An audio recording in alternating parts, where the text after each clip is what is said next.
సరే, మరిక అసలు విషయంలోకి వెళ్దాం. ఇన్ని రోజులు ఉండగా జనవరి 24వ తేదీనే ఎందుకు ఎంచుకున్నారు? దీని వెనుకున్న కథేంటి ఒకసారి తెలుసుకుందాం. ఆ తేదీ జనవరి 24. గుర్తుపెట్టుకోండి, ప్రతి సంవత్సరం ఇదే రోజున భారతదేశం తన ఆడపిల్లల అభివృద్ధి కోసం ఎంత కట్టుబడి ఉందో మరోసారి గుర్తు చేసుకుంటుంది. ఈ ప్రయాణం మొదలైంది 2008లో. అప్పుడే భారత ప్రభుత్వం అధికారికంగా ఈ జాతీయ బాలికా దినోత్సవాన్ని ఏర్పాటు చేసింది.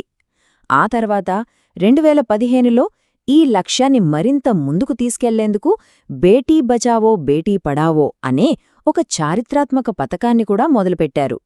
చూడండి, ఈ దినోత్సవం అవగాహన కల్పిస్తే ఈ పథకం దాన్ని ఆచరణలో పెట్టింది. అలా ఈ రెండూ ఒకదానికొకటి బలంగా నిల్చాయి. అందుకే ఈరోజు లక్ష్యాలు కూడా చాలా స్పష్టంగా ఉంటాయి. ముఖ్యంగా బాలికలు ఎదుర్కొంటున్న సవాళ్లను, అంటే విద్య, ఆరోగ్యం, పోషణ లాంటి విషయాలను అందరి దృష్టికి తీసుకురావడం, లింగ సమానత్వాన్ని ప్రోత్సహించడం, అన్నింటికన్నా ముఖ్యంగా ఆడపిల్లలకు మేలు చేసే ప్రభుత్వ విధానాలకు ప్రజల నుంచి మద్దతు కూడగట్టడం దీని ప్రధాన ఉద్దేశ్యం.